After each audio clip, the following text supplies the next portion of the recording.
टैगोर ने एक बहुत अच्छी कविता लिखी, उसका भाव सुनाता हूं। एक भिखारी सुबह से दान भिक्षा के लिए निकला। मन में बड़ी आशा और अरमान है कि आज कुछ ज्यादा मिलेगा, आज त्योहार का दिन है। घर से निकला तो अपनी झोली में कुछ चावल डाल के निकला, क्योंकि जब कुछ डला हो तभी लोग डालते हैं, नहीं तो नहीं डालते। थोड़ा डाल के निकला। घर से निकला, सामने से राजा का स्वर्ण रथ आता हुआ देखा। एकदम सूर्य के किरणों के प्रकाश में चमचमाता हुआ स्वर्ण रथ सामने आया। वह हक्का बक्का लग गया कि राजा आ रहा है, फैला दूंगा झोली, मांग लूंगा सब कुछ, जीवन भर की भिखारी भिक्षा चली मिट जाएगी। संयोग से राजा का रथ आया और रुका। रथ उसके सामने रुका और ऊपर से राजा नीचे उतरा। ये भव चक्कर रह गया, उसके पांव तले की जमीन खिसक गई। सामने राजा है, पर इससे पहले कि वो कुछ प्रतिक्रिया करे, राजा ने अपनी झोली आगे फैला दी। राजा ने अपनी झोली फैला दी और उसने कहा, माना कि तू भिखारी है पर मना मत करना, माना कि तू भिखारी है पर मना मत करना। राज पर संकट है, ज्योतिषियों ने कहा है कि मैं भीख मांगू और जो सबसे पहला आदमी मिले उससे भीख मांगू। तू ही पहला आदमी मिला है, जो कुछ देना है सो दे दे तू, मैं तेरे हाथ आगे अपना हाथ पसार रहा, अब दे तो क्या दे। बड़ा पसो पेश में पड़ गया। थोड़ी कल्पना करो, जिस इंसान ने जिंदगी भर मांगा हो और उसे देने की बात आ जाए तो क्या होगा, हाँ? और वो भी उसको देने की बात आए जिससे बहुत कुछ मिलने की भावना हो, संभावना हो। उसने अपनी झोली में हाथ डाला और मुट्ठी भर के निकाल सकता था, पर बमुश्किल एक दाना चावल का निकाला, एक दाना, और राजा की झोली में डाला।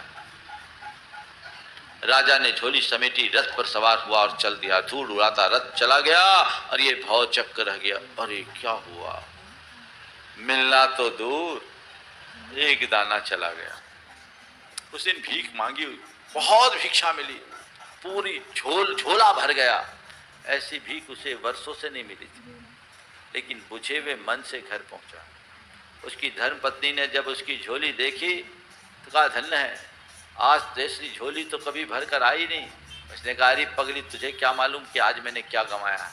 झोली भरने की बात तू करती है, और कम, लाख मिल जाए एक दाना तो कम था।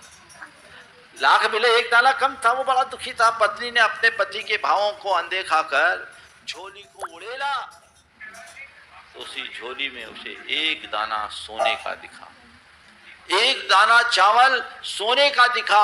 और जैसे ही सोने के चावल पर भिखारी की दृष्टि पड़ी, उसने अपना सिर ठोक लिया, धिक्कार है मुझे, मैंने एक दाना दिया तो एक दाना सोने का हुआ, काश मैं सब दे देता तो सब सोने का हो जाता,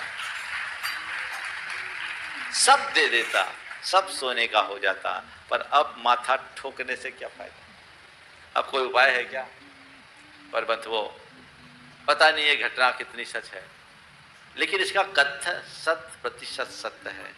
जो दिया जाता है वो स्वर्णिम होता है, और जो जोड़ कर रखा जाता है वो विनष्ट हो जाता है।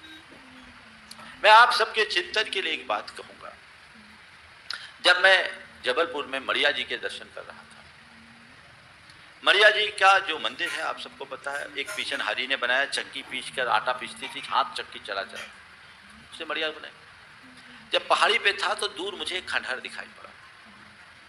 मैंने लोगों से पूछा क्या है, तो लोगों ने कहा, महाराज कभी ये रानी दुर्गावती का मदन महल हुआ करता था। उस पूरी पहाड़ी का नाम ही है मदन महल की पहाड़ी। तो कहा, महाराज जी कभी ये रानी दुर्गावती का मदन महल हुआ करता था। तो तभी किसी ने कहा, महाराज जी दुर्गावती और पीछनहारी दोनों समकालीन थे। मेरे मुख से निकला, वैभव का महल खंडहर बन गया और श्रद्धा की मड़िया ने सुरम तीर्थ का रूप ले लिया। वैभव का महल खंडहर बन गया और मड़िया सुरम तीर्थ का रूप ले ली। बस मैं तुमसे इतना ही कहूंगा, जो भोग में लगता है वो विनष्ट होता है, और जो धर्म में लगता है वो शाश्वत होता है। इसे अपने जीवन का सूत्र बना लो, वही तुम्हारे जीवन का उत्थान करेगा, उससे ही जीवन का पथ प्रशस्त हो सके।